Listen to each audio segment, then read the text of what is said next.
All right, so this little Beaver Creek thing, it's gotten a little wild. Yeah, it's definitely got people talking. That's an understatement. I mean, we're getting bombarded with articles, reports, firsthand accounts. Yeah. It's a lot to unpack, and frankly, it's a little worrying. So what's the deal with this creek? What's really going on? I'd say this is one of those situations where we've got, environmental concerns, Hmm. but then layered on top of that, you've got this real sense of like, is there something they're not telling us? You know? Oh, absolutely. It's like one of those situations where the more you learn, the less clear things become. Right. And to really get a handle on it, we kind of had to go back to the beginning. Okay, so back to the beginning. And thankfully, our listener this time was nice enough to include a pretty comprehensive timeline. It goes back decades, Yeah. right? Yeah, it all really revolves around this place called the Portsmouth Gaseous Diffusion Plant. Catchy name. And this was a major facility during the Cold War, Okay. responsible for enriching uranium. Enriching uranium. I don't know enough about chemistry, but that doesn't sound like something you want happening in your backyard. No, not really. The thing about enriching uranium is that it produces plutonium as a byproduct, Oh. and both of those are radioactive and very dangerous. Right, so not the kind of thing you want to be exposed to. Exactly. Even in small amounts, we're talking about contamination of water, soil, the entire ecosystem. And if it's in the water and the soil, then it gets into the food people eat. Exactly. Yeah. And it can have some serious long-term health risks for anyone who's exposed. And this plant was just like churning this stuff out for years. Well, yeah, for a while. Things really came to a head, though, around 1992. Okay, 1992, what happened? So there was this local activist, Vina Colley, Okay. and she discovers enriched uranium and plutonium in Little Beaver Creek. Wait, hold on. So this wasn't just like a hunch. She had proof. Yeah, she had scientific evidence. Wow, this Vina Colley sounds like someone who means business. She's actually a really important figure in all of this. See, her discovery was basically blowing the whistle on what seemed to be leaks from the plant. It's one thing if it's just speculation, but if you have proof. Right, and that's what really put Little Beaver Creek on the map, so to speak. It's one thing to have this stuff at the plant, but if it's leaking out. Exactly, and it put a lot of pressure on the Department of Energy, the DOE, to actually do something about it. Okay, and did they? I mean, finding plutonium in your local creek is a pretty big deal. Well, that's where things get even more complicated. So it wasn't just a one-time, oops, they messed up, it's fixed kind of thing. Not exactly. No. Uh-huh. There were more complaints, more activism, more promises from the DOE.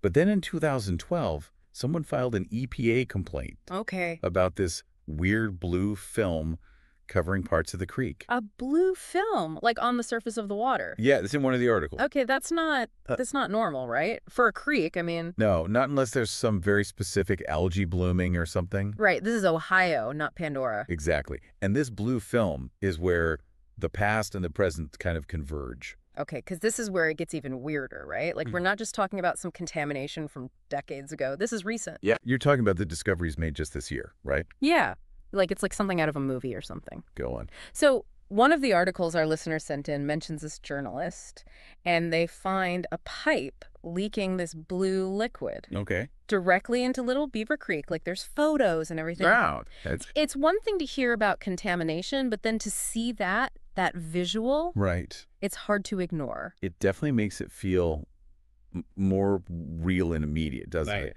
And remember that blue film from the 2012 EPA complaint? Oh, yeah, good point.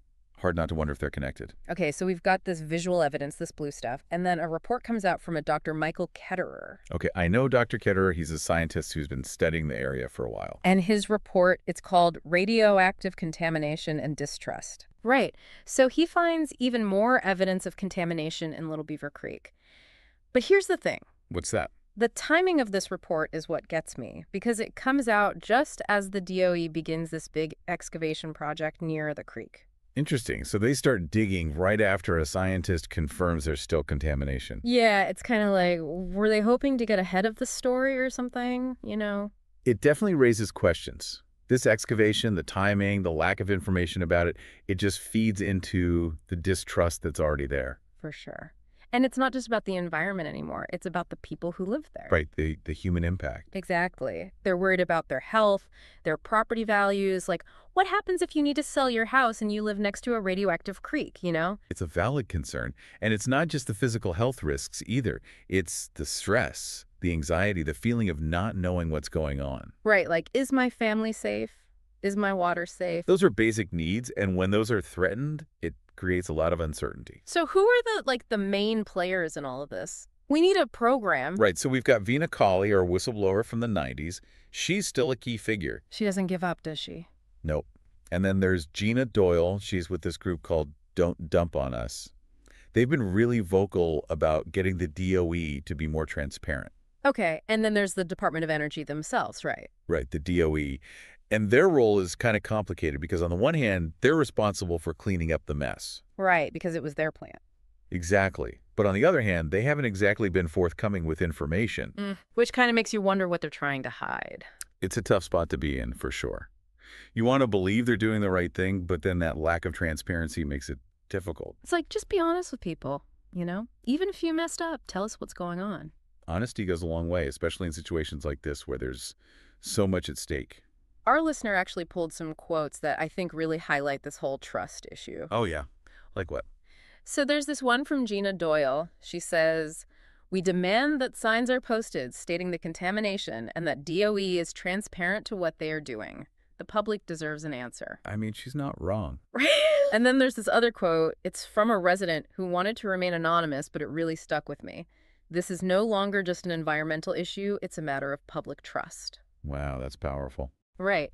And it really gets to the heart of the problem here, because once that trust is broken, it's really hard to rebuild. Especially when you're dealing with something as potentially dangerous as radioactive contamination. And speaking of broken trust, there's that quote from Vina Colley, remember her? She was the one who first discovered the contamination back in the 90s. Yeah, what did she say? She said, "They've known about this for years, and yet they've done nothing to protect the people who live here." That's a pretty serious accusation. Right. Whether it's true or not, the fact that people believe it is a problem. Absolutely. Perception is reality in a lot of ways. Okay, so we've talked about the history, the blue stuff, the excavation, the people involved. But what does this actually mean for the people who live there? Like, how dangerous is this contamination, really? That's the million-dollar question, isn't it? Right. Because we hear radioactive contamination and we think, Chernobyl, 3 Mile Island. Right. It conjures up these images of disaster zones. But is that an accurate comparison? Like, how worried should people actually be? That's where the science comes in. And thankfully, our listener was smart enough to include an FAQ from a pretty reputable source. Oh, perfect. Because I was going to say, I need some, facts here, Right. We need to separate the facts from the fear-mongering. Exactly. So let's dig into this FAQ and see what's what. So one of the first things they address in this FAQ is the contamination levels. Like, how worried should people be, right? Mm-hmm. And the DOE's response is basically, don't worry, it's within acceptable limits. But what does that even mean? Acceptable limits for what? Right. That's always the question, isn't it? Acceptable according to whom? Exactly. Like, acceptable for the environment, acceptable for short-term exposure, acceptable if you don't mind a third arm growing out of your forehead. Well, hopefully it's not quite that bad, but you see what I mean? Yeah, like, what are we actually talking about here? And that's where things get a little murky. Because what the DOE considers acceptable might not be what residents consider safe, Especially when you're talking about things like radioactive materials. Right, because even if it's not, immediate danger levels, doesn't that stuff build up over time? Exactly. That's the thing about long-term exposure. Even small amounts over time can have serious health consequences. So is the DOE being deliberately misleading?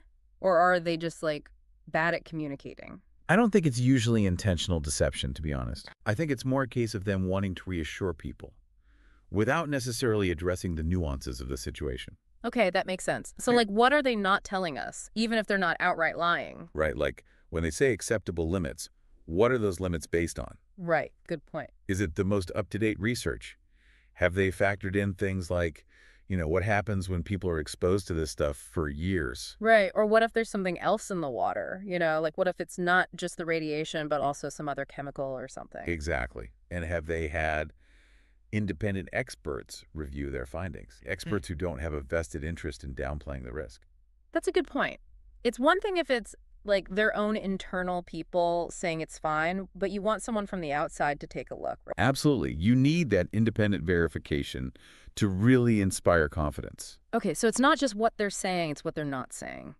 And this whole excavation thing, that just makes it look even fishier, doesn't it? Oh, absolutely. Yeah. Especially the way they're being so tight-lipped about it. Right. Like, what are they digging for? What are they finding? They're not exactly being transparent, are they? No. Our listener actually included the question about the excavation from the FAQ. You want to hear their response? It's amazing. Hit me. Okay, ready for this? We don't have any public information about that right now. Oh, wow. That's not reassuring. No. It's like, come on, you can do better than that. Right. At least give us something to work with here. Exactly. Like, if you're not hiding anything, then prove it. Transparency goes a long way, especially when you've already got people feeling anxious and distrustful. Totally. And I know it's probably a complicated situation, but still, it makes you wonder, like, what would it actually take for the DOE to rebuild trust at this point? That is the million-dollar question, isn't it? Right. Because it feels like we're past the point of, like, a simple apology. I think you're right. They need to take some concrete steps to show the community that they're serious about addressing this. Okay, so what kind of steps? Well, for starters, they need to be more open with information. Release the data, explain their methodology, even acknowledge uncertainties, Even if it makes them look bad. especially if it makes them look bad. Honesty goes a long way. And they need to actively involve the community, create a citizen advisory board, hold public forums, give residents a real voice in the process. So, Les, we're the experts, trust us, and more. We're all in this together. Exactly. It's about collaboration, mutual respect, actually listening to the concerns of the people who are most affected by this. It's a shame it had to come to this, like, it shouldn't take a massive contamination scare for people to be treated with respect. You're right, it shouldn't. But hopefully this situation will be a wake-up call, not just for the DOE, but for all of us. Right. Like, this whole little Beaver Creek thing, it might seem like just a local issue, but it really speaks to some bigger questions, Like, how do we balance industrial progress with environmental protection? How much power should corporations and government agencies have?